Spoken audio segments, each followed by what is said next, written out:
आवरणदाशेन नश्यन्ति सर्वजन्तवः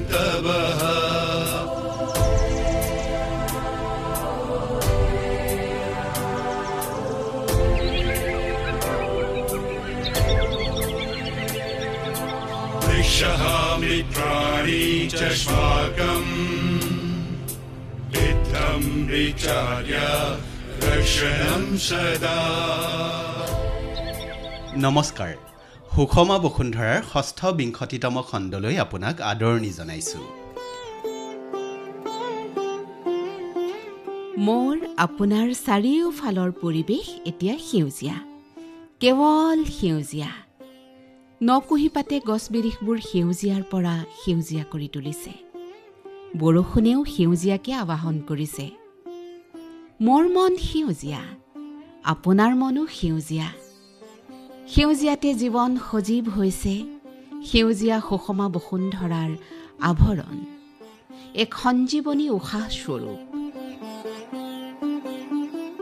মোৰ এনেকুৱা অনুভৱ হৈছে যে এই মুহূৰ্তত কথাকৈ সময়খিনি নষ্ট কৰাৰ সলনি কেৱল যেন কাম কৰিবলৈ যেন ওলাই যাম। ঘৰৰ পৰা চোতাললৈ, বাৰীখনলৈ ওলাই যাম। পৰিকল্পনাবোৰ এটি এটিকৈ ৰূপায়ণ কৰিম। নিয়মিতভাৱে অহা বৰষুণে পৰিৱেশক বৰ সুন্দৰকৈ সজাই পৰাই দিছে। মোৰ বাৰীখনৰ কোনখিনি মাটি ওখ, কোনখিনি তুলনাত দ চানেকীয়া, পানী ক'ত সোনকালে শুকাইছে আৰু ক'ত পানী জমা হৈ থাকে, সেইবোৰ চকুৰ সন্মুখত স্পষ্টকৈ দেখা দিছে। মই জানো আপুনিও তাৰ ব্যতিক্ৰম নহয়।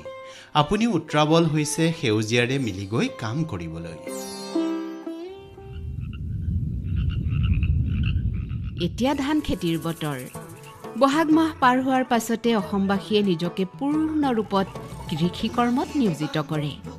যদিওবা পূৰ্ণকালীনভাৱে কৃষিকৰ্মত আত্মনিয়োগ কৰা লোকৰ সংখ্যা বৰ্তমান তুলনামূলকভাৱে কমিছে বুলি ধাৰণা এটা সমাজত প্ৰায় প্ৰতিষ্ঠা হৈছে, হ'লেও কিন্তু এই ঋতু আৰু পৰিৱেশত আপুনি মই সকলোৱে মানসিকভাৱে কৃষি আৰু প্ৰকৃতিৰ আচৰণখিনিৰ সৈতে সম্পৃক্ত হৈ পৰোৱেই। কৃষিকৰ্মত নালাগিলেও আমি কৃষকৰ খবৰ ৰাখোঁ। বতৰ কৃষিৰ উপযোগী বা অনুপযোগিতাৰ বিষয়ে চৰ্চা কৰোঁ। এনে কৰাৰ কাৰণ হ'ল আমি নিজকে মানসিকভাৱে কৃষিজীৱী বুলি ভাবোঁ। সামাজিকভাৱে আমাৰ প্ৰধান খাদ্য হৈছে ভাত, আৰু আমাৰ সাংস্কৃতিক বোধ আৰু বিস্তৃতি, উৎসৱ, লোকাচাৰবোৰো কৃষিকেন্দ্ৰিক।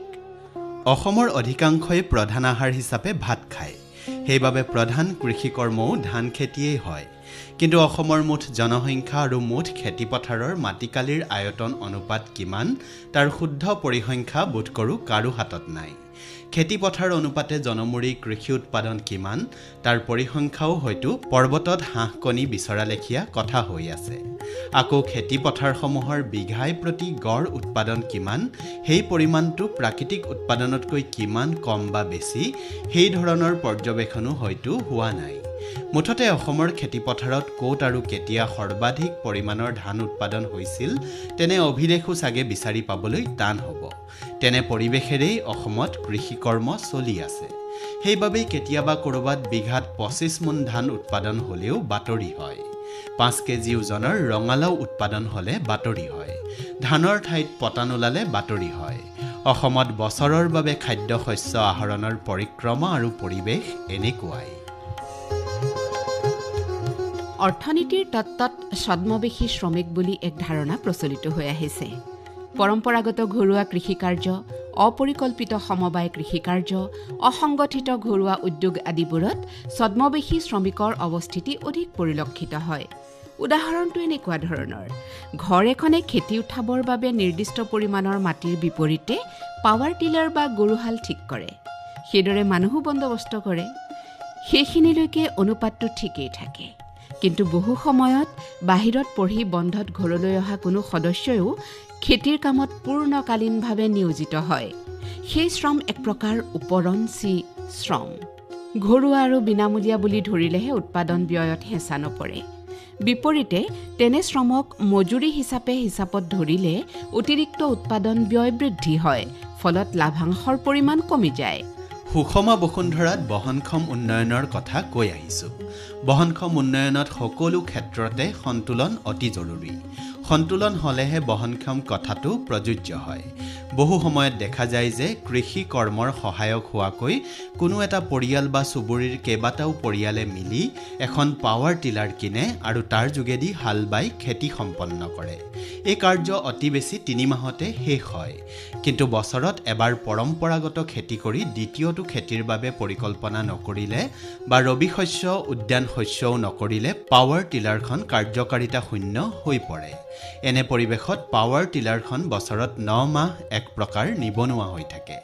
পাৱাৰ টিলাৰৰ মূল্যমানখিনি উৎপাদন ব্যয়ৰ হিচাপত ধৰিলে লাভাংশৰ অনুপাত সদায় কমি থাকিব।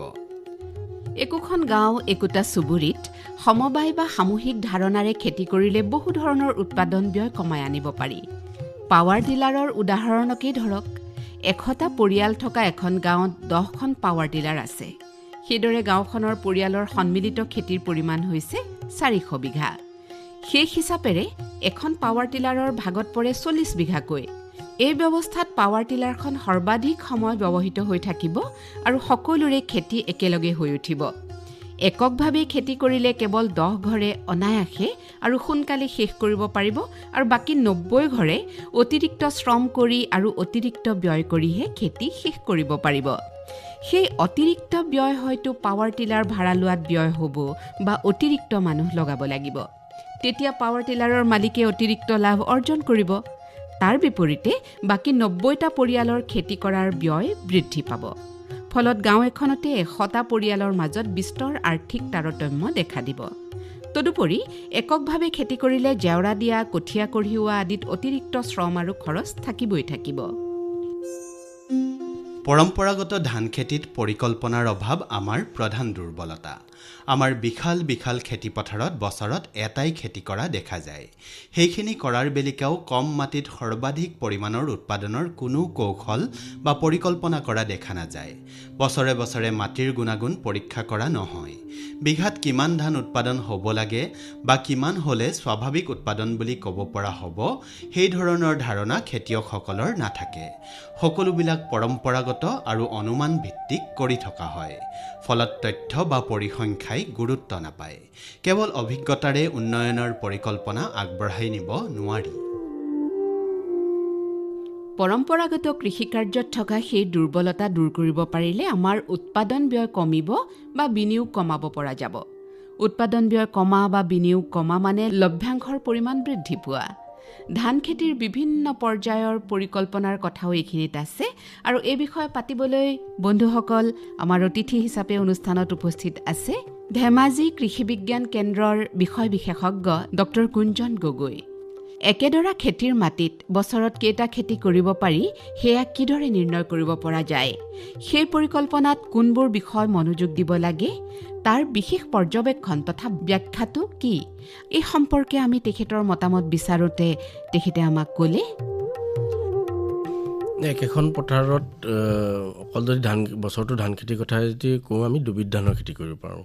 আমাৰতো শালিটো আছে, শালিটোৰ পাছতে আমি হয় আমাৰ বড়ো ছিজনৰ যিটো আছে বড়ো ছিজনটো, নহ'লে আৰ্লি আহু বুলি এটা ছিজন আছে, নহ'লে আহু। এইকেইটা ধানৰ খেতি মানে দুটা ধানৰ খেতি আমি আমাৰ পথাৰডৰাত আমি কৰিব পাৰোঁ। অকল ধানৰ খেতি কথাই যদি আমি পাতোঁ, আৰু তাৰ মূল খেতিটোৱে হ'ব শালিৰ পাছতে আমি আহু বা বড়ো ধান, মাটি এইটো লৈ পেলাই বেলেগ বেলেগ হ'ব, মাটিৰ গুণাগুণটো লৈ পেলাই বেলেগ বেলেগ হ'ব। দুবিধ ধানৰ খেতি আমি বছৰটোত আমি কৰিব পাৰোঁ। কিন্তু মই এটা কথা ক'ব বিচাৰিছোঁ যে আমি পথাৰখন খালী কৰি ৰখাটোতো সঠিক নহয়, কিন্তু পথাৰখনৰ মাটিৰ গুণাগুণৰ কথাও আমি যদি অকণমান চিন্তা কৰা যায়, তেতিয়াহ'লে আমাৰ বিজ্ঞানৰ এটা কথা আছে, ক্ৰপ ৰোটেশ্যন বুলি এটা কথা আছে। এবিধ খেতি কৰি যদি থকা যায় তেতিয়াহ'লে মাটিটো হয়তো অকণমান তাৰ গুণাগুণটো অকণমান নিম্নগামী হ'ব পাৰে, কিন্তু তাৰ লগে লগে বেলেগ এবিধ খেতি যদি কৰা যায়, যেনেকৈ আমি খাদ্যজাতীয় শস্য চিৰিয়েল ক্ৰপ বুলি যিটো কথা কওঁ, আমাৰ ধান য'ত পৰে, তাৰ পাছতে সেইখন পথাৰতে আমি আকৌ মাহজাতীয় শস্যৰ খেতিৰ কথা ভাবিব পাৰোঁ নেকি? তো মাহজাতীয় শস্যৰ খেতি কৰাৰ লগে লগে মাটিডোখৰ আমাৰ ভাল হ'ল। ধানৰ পাছতে কৰিব পৰা কেইবাবিধো মাহ আছে, মটৰ মাহৰ কথা আমি ভাবিব পাৰোঁ, এনেকুৱা বিভিন্ন ধৰণৰ মাহ আছে। এতিয়া মাহৰ খেতিৰ কথা আমি চিন্তা কৰিব পাৰোঁ। ধান, মাহ, নহ'লে তৈলবীজ, আমাৰ সৰিয়হ যিটো আছে সৰিয়হৰ কথাটো আমি ভাবিব পাৰোঁ। কিন্তু অকল ধান খেতিৰ কথাই যে আমি চিন্তা কৰোঁ তেতিয়াহ'লে আমি দুবিধ ধানৰ খেতি আমি কৰিব পাৰোঁ, কিন্তু তাৰ আগতে আমি পথাৰখনৰ অৱস্থান পৰিস্থিতি কিমান ওখ কিমান বাম এই কথাখিনি আমি চাব লাগিব। হয়, পৰম্পৰাগত কৃষিকৰ্মত মাটিৰ গুণাগুণৰ কথাটো প্ৰায় গুৰুত্বহীন হৈ থাকে, যাৰ ফলত উৎপাদন স্বাভাৱিক বা আশা কৰাতকৈ কম হ'লে আমি বতৰক দুখ দিওঁ। যেনে বেছি বৰষুণ হ'ল বাবে খেতি ভাল নহ'ল, সময়ত পানী নাপালে বাবে ভাল নহ'ল, কঠীয়া ভাল নহ'ল, বানপানীত নষ্ট হ'ল, পোকে খালে, বোকা ঠিক নহ'ল আদি ধৰণৰ পৰম্পৰাগত উত্তৰ আমি দিওঁ। তাৰ বিপৰীতে বছৰি বছৰি উৎপাদনত ভাৰসাম্য ৰাখিবলৈ কৃষি ব্যৱস্থাপনাত থকা ক্ৰপ ৰোটেশ্যন আৰু ক্ৰপ ছিকুৱেন্সৰ কথাটো আমি সততে গুৰুত্ব নিদিওঁ। বছৰত দুবাৰ খেতি কৰাৰ লক্ষ্যত ক্ৰপ ৰোটেশ্যন আৰু ক্ৰপ ছিকুৱেন্সৰ বিষয় বা ধাৰণাটো কি? ডাক্তৰ গুঞ্জন গগৈয়ে আমাক এনেদৰে ক'লে। ধান কৰি আপুনি মাহ মানে ধান আৰু মাহ বা ধান আৰু সৰিয়হ এনেকুৱা ধৰণে এটা ক্ৰপ ৰোটেশ্যন কৰি পেলাই আমি খেতিটো কৰিব পাৰোঁ, আৰু ধান আৰু ধানো কৰিব পাৰোঁ।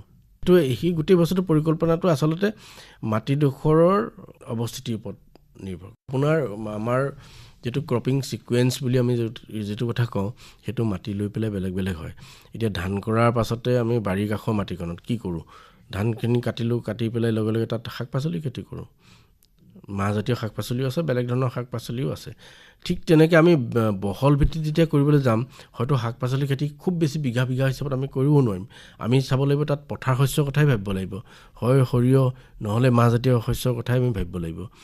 গতিকে আমি এতিয়া আমাৰ যদি উদ্দেশ্যটো যদি পথাৰখনৰ পৰা বছৰি দুটা খেতিৰ কথা যদি আমি পাতোঁ, তেতিয়াহ'লে পৰিকল্পনাটো মাটিডোখৰৰ মানে গোটেই তাৰ গুণাগুণৰ ওপৰত নিৰ্ভৰ কৰিব লাগে। এতিয়া দ মাটিডোখৰত আপুনি ধৰক ধানৰ পাছত আকৌ দ্বিতীয় এটা ধানৰ কথা পাতিব পাৰোঁ, বা খুব বেছি ওখ মাটিডোখৰ তাত আপুনি ধানৰ পাছতে আকৌ ধান হয়তো নহ'ব, তাত হয়তো বেলেগ শাক পাচলিৰ কথা আমি পাতিব পাৰোঁ। বিভিন্ন ধৰণৰ শাক পাচলি আছে। আৰু মধ্যমীয়া মাটিডোখৰ, সেই মাটিডোখৰত আপুনি হয় ধানৰ পাছত সৰিয়হ নহ'লে ধানৰ পিছত আমি মাহজাতীয় শস্যৰ কথা আমি ভাবিব পাৰোঁ। পৰিকল্পনাবিলাক এনেকুৱা হয় যে আপুনি আপোনাৰ মাটিৰ পৰিস্থিতিটো বা আপোনাৰ মাটিৰ অৱস্থিতি গোটেই গুণাগুণ এইখিনি চাই পেলাই আচলতে কৰিলে মানে সঠিক হয়। অসমৰ খেতিপথাৰত হাল গৰুৰ সলনি পাৱাৰ টিলাৰৰ ব্যৱহাৰ লাহে লাহে বৃদ্ধি পালেও কৃষি পদ্ধতি পৰম্পৰাগত ৰূপতে আছে বুলিব পাৰি। বেছিভাগেই পৰিয়ালৰ বাবে বছৰজোৰাকৈ ধান উৎপাদন কৰি অতিৰিক্তখিনি বিক্ৰী কৰাৰ মানসিকতা লৈহে ধান খেতিত জড়িত হোৱা পৰিলক্ষিত হয়। সেয়ে ক'ব পাৰি যে অসমত হোৱা ধানৰ উৎপাদন আৰু ব্যৱসায়খিনি যথাৰ্থ পৰিকল্পনাৰে কৰা সৰ্বাধিক উৎপাদন নহয়, পৰম্পৰাগতভাৱে হোৱা উৎপাদনৰ অতিৰিক্তহে। এক নিৰ্দিষ্ট মাটিত সৰ্বাধিক কিমান উৎপাদন পাব পাৰি সেই ধাৰণা থাকিলে সেইমতে ব্যয় পৰিকল্পনা আৰু নিয়ন্ত্ৰণো কৰিব পৰা যায়। ধানৰ অধিক উৎপাদনৰ বাবে ধানৰ জাত নিৰ্বাচন আৰু সেইবোৰৰ বিশিষ্টতাখিনি কেনেকুৱা সেই বিষয়ে কৃষি বিশেষজ্ঞ ডক্টৰ গুঞ্জন গগৈয়ে আমাক এনেদৰে ক'লে। গোটেই বস্তুটো দুটা কথা আছে। এক হ'ল আপোনাৰ মাটিডোখৰ গুণাগুণ, 2 নম্বৰ কথাটো হ'ল আপোনাৰ জাতটো আপুনি কি লগাব। মানে এতিয়া জাত বুলি ক'লে মানে সাধাৰণতে 3 ধৰণৰ জাত আছে। আমি যিটো স্থানীয় জাত বুলি কওঁ, লোকেল বুলি আমি যিকেইটা কওঁ, আমাৰ বৰা জহা আমাৰ আগৰ পৰা কৰি অহা যিখিনি জাত আছে। দ্বিতীয়টো হ'ল আমাৰ উচ্চ উৎপাদনক্ষম জাত, মানে আমাৰ থলুৱা জাততকৈ অকণমান বেছি উৎপাদন দিব, যেনেকৈ ৰঞ্জিত, বাহাদুৰ, যিবিলাক গৱেষণাগাৰত মানে যিবিলাক উলিওৱা হৈছে। তৃতীয়বিধ হ'ল আপোনাৰ হাইব্ৰিড F1, তাৰ হাইব্ৰিডটোহে ব্যৱহাৰ কৰা হয়।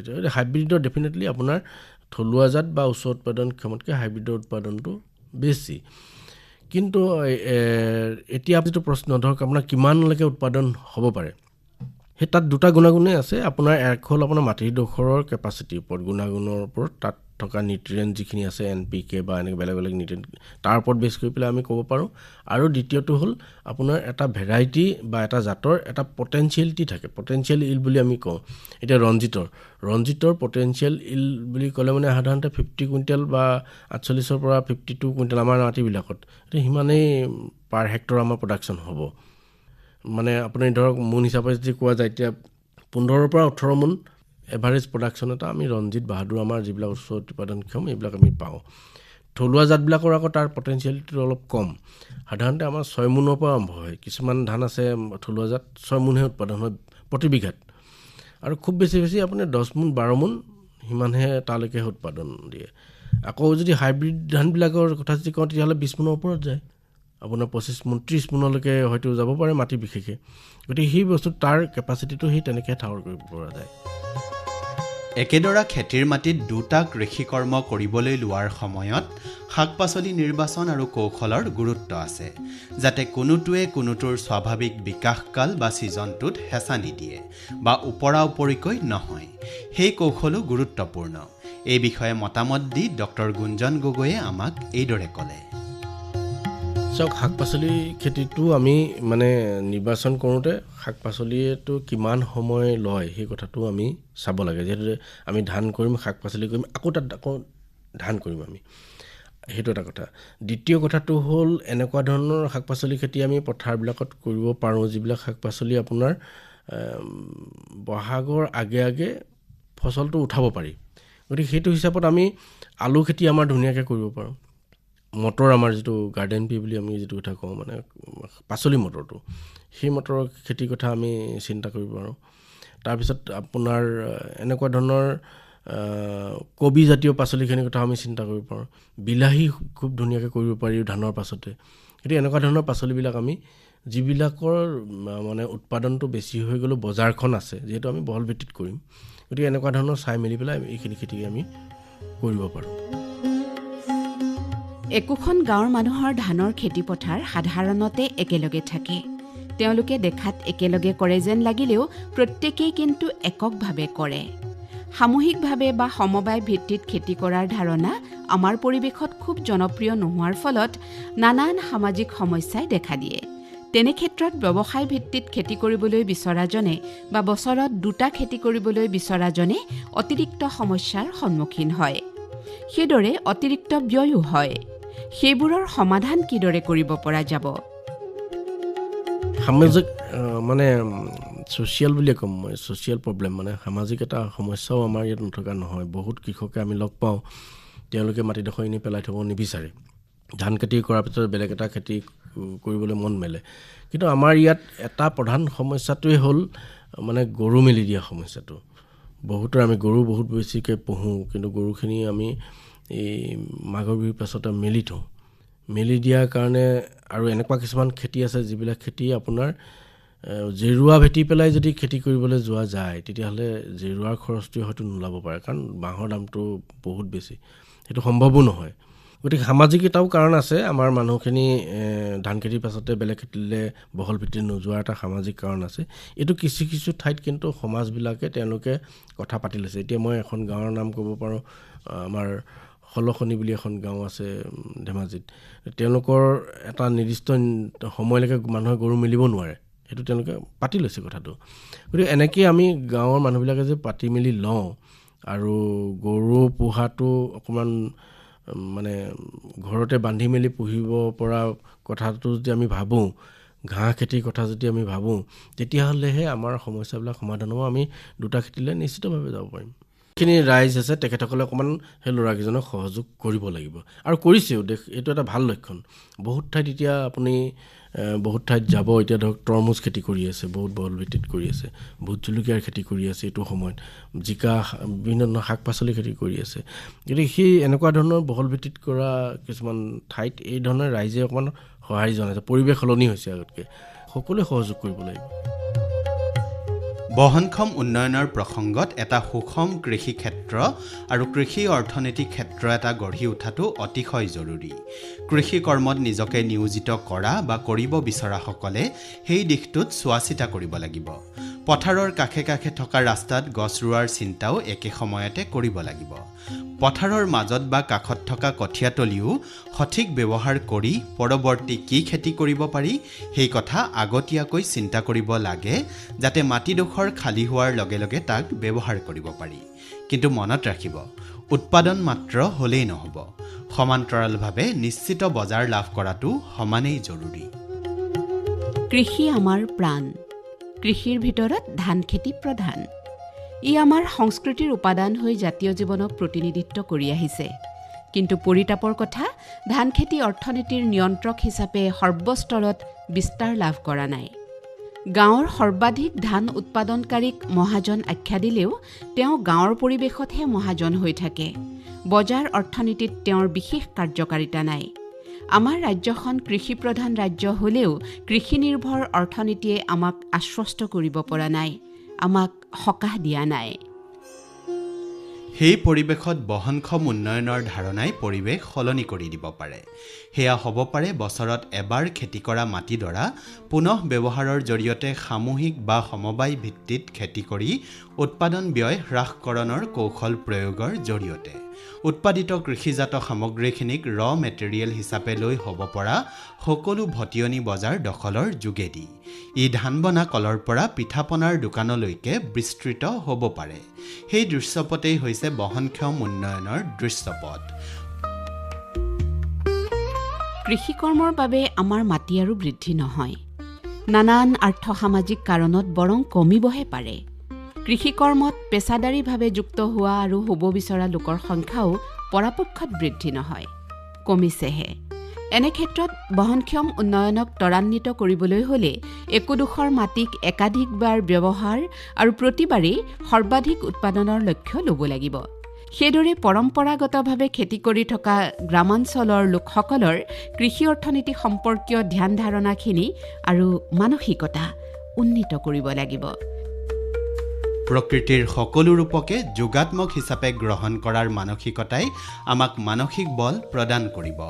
খৰাং, বানপানী, পোকৰ আক্ৰমণ আদিবোৰত হ'ব পৰা লোকচানখিনি মোকাবিলা কৰিব পৰা যায় সমন্বিত কৃষি প্ৰকল্প আৰু সুষম ব্যৱস্থাপনাৰ জৰিয়তে।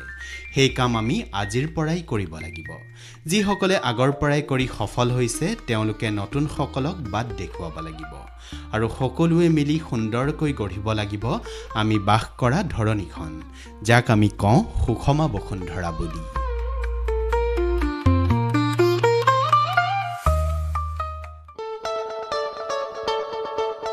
বাৰু মাননীয় পঞ্জীভুক্ত সদস্যসকল, যোৱাটো খণ্ডত আমি প্ৰগতিশীল উদ্যমী মানুহ কিছুমানক লৈ গাঁৱৰ অৰ্থনৈতিক বিকাশৰ বাবে কৰিব পৰা এখন কাল্পনিক চিত্ৰৰ কথা আলোচনা কৰিছিলোঁ। আপুনিও হয়তো ইতিমধ্যে সেই কাল্পনিক চিত্ৰখনক বাস্তৱ ৰূপ দিয়াৰ সম্ভাৱনীয়তাৰ কথা চিন্তা কৰিছে, নহয়নে? সেই কাৰ্য সম্ভৱ হ'ব পাৰে বুলি ভাবিছেনে বাৰু? বাৰু, আমি আৰু কৈছিলোঁ যে সেই কাল্পনিক চিত্ৰখনেৰে গাঁৱৰ সামগ্ৰিক বিকাশৰ পৰিকল্পনা আৰু প্ৰসাৰিত কৰিব পাৰি। সেই প্ৰসাৰিত পৰিকল্পনাৰ কথা আমি এইটো খণ্ডত পাতিম বুলি কৈছিলোঁ। প্ৰথমে আমি আলোচনা কৰোঁ আমাৰ সেই কাল্পনিক 100 বিঘা মাটি কেনেকৈ আহৰণ কৰিম। আমি প্ৰতিগৰাকী মাটিৰ মালিকৰ সৈতে এখন লিখিত চুক্তি কৰিব পাৰোঁ, ডিড অৱ লিজ, 10, 20 বা 30 বছৰৰ বাবে তেওঁৰ মাটিখিনিত খেতি কৰিম বুলি। চুক্তিৰ চৰ্তবোৰ উদাহৰণস্বৰূপে এনেকুৱা হ'ব পাৰে: মাটিখিনিৰ ব্যৱহাৰিক শ্ৰেণী, ইংৰাজীত ক'বলৈ হ'লে লেণ্ড ইউজ পেটাৰ্ণ সলনি কৰিব নোৱাৰিব। প্ৰতি বিঘা মাটিৰ বিপৰীতে প্ৰতিটো খেতিৰ বিনিময়ত গৃহস্থই 3 কুইণ্টেল অৰ্থাৎ 7.5 মোনকৈ ধান লাভ কৰিব। কৃষিকৰ্মৰ বাবে প্ৰয়োজন সাপেক্ষে কৃষি ঋণ লোৱাৰ ক্ষেত্ৰত মাটিৰ মালিকে সংস্থাটোক সকলো ধৰণে সহায় কৰিব। চুক্তিৰ সময়ছোৱাত কৃষি পৰিচালনাৰ বাবে মাটিডৰাৰ গাঁথনিক পৰিৱৰ্তন কৰিলেও চুক্তি শেষ হোৱাৰ পিছত যেনে ৰূপত লৈছিল তেনে ৰূপতেই ঘূৰাই দিব লাগিব ইত্যাদি। মাটিখিনি এনেদৰে গ্ৰহণ কৰাৰ পিছত প্ৰথমে খেতি কৰিবলগীয়া মাটিখিনিত এবিধ ধানৰ খেতি সম্পূৰ্ণ কৰিবলৈ, মানে কঠীয়াতলি প্ৰস্তুত কৰাৰ পৰা মৰণা মাৰি গুটি ধান সামৰালৈকে কিমানটা কৰ্মদিনৰ প্ৰয়োজন হ'ব তাৰ হিচাপ কৰি প্ৰয়োজন অনুসাৰে কৰ্মী বাছনিৰ প্ৰক্ৰিয়া আৰম্ভ কৰিব। প্ৰয়োজনীয় সংখ্যক কৰ্মী বাছনি কৰাৰ পিছত তেওঁলোকক কৰিবলগীয়া কামৰ কথা বিতংকৈ বুজাই দি নিজস্ব এক কৰ্মসংস্কৃতি গঢ়াৰ পৰিকল্পনা কৰিব লাগিব আৰু তেওঁলোকক পথাৰলৈ পঠিয়াব লাগিব। এই কামখিনি মানৱ সম্পদ আৰু প্ৰশাসনীয় ব্যৱস্থাপনা বা পাৰ্চনেল মেনেজমেণ্টৰ দায়িত্বত থকা সদস্যগৰাকীয়ে সংস্থাটোৰ 5 গৰাকী সদস্যৰ সিদ্ধান্ত মৰ্মে ৰূপায়ণ কৰিব। এনেদৰে বাছনি কৰা কৰ্মীসকলক দীৰ্ঘম্যাদী পৰিকল্পনাৰে ঠিকাভিত্তিক, যাক ইংৰাজীত কোৱা হয় কণ্ট্ৰেকচুৱেল বুলি, তেনে ব্যৱস্থাৰে নাইবা দৈনিক মজুৰিৰ ভিত্তিত নাইবা অন্য ব্যৱস্থাৰেও ৰাখিব পৰা যায়। এনেদৰে নিযুক্ত কৰ্মীসকল মাটিৰ মালিকো হ'ব পাৰে, কিন্তু সেয়া হ'লেও তেওঁলোকে কামৰ বিনিময়ত নিৰ্ধাৰিত মাননি লাভ কৰিবই, অৰ্থাৎ মাটিৰ বাবদ নিৰ্ধাৰিত পৰিমাণৰ শস্য লাভ কৰাৰ উপৰিও কামৰ বিনিময়তো মাননি লাভ কৰিব। প্ৰশাসনীয় ব্যৱস্থাপনা বা পাৰ্চনেল মেনেজমেণ্টে বাছনি কৰি পঠিওৱা কৰ্মীসকলক পথাৰত পৰিচালনা কৰিব উৎপাদন ব্যৱস্থাপনা বা প্ৰডাক্টিভ অপাৰেশ্যনৰ দায়িত্বত থকা সদস্যগৰাকীয়ে। সংস্থাটোৰ নিজস্ব কৰ্মসংস্কৃতি গঢ়াৰ ক্ষেত্ৰত উৎপাদন ব্যৱস্থাপনাৰ দায়িত্বত থকা সদস্যগৰাকীৰ ভূমিকা অতি গুৰুত্বপূৰ্ণ হ'ব। এই সদস্যগৰাকীৰ প্ৰধান উদ্দেশ্য হ'ব সকলো সময়তে পথাৰ পৰিচালনাৰ কামত নিবদ্ধ থাকি খেতিডৰাৰ যতন লৈ সৰ্বাধিক শস্য উৎপাদন কৰা।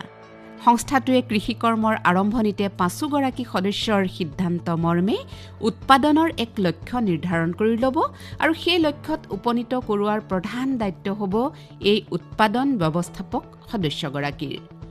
তেওঁক কেতিয়া কেনেধৰণৰ যন্ত্ৰপাতি, সাৰ, কীটনাশক বা কৰ্মীৰ প্ৰয়োজন সেই কথা আগতীয়াকৈ পৰিকল্পনা কৰি তেওঁ সংস্থাটোৰ শীৰ্ষত থকা মেনেজিং পাৰ্টনাৰলৈ আৰ্জি পঠিয়াব আৰু মেনেজিং পাৰ্টনাৰৰ অনুমোদন সাপেক্ষে সেইবোৰ নিয়োগ বা প্ৰয়োগ কৰিব।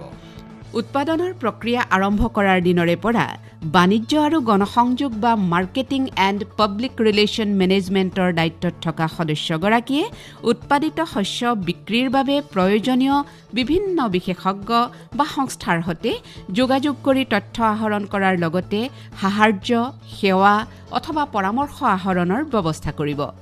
কোনো সংস্থাৰ সৈতে বাণিজ্যিক চুক্তি কৰাৰ ক্ষেত্ৰত এই সদস্যগৰাকীয়ে মধ্যস্থতা কৰিব।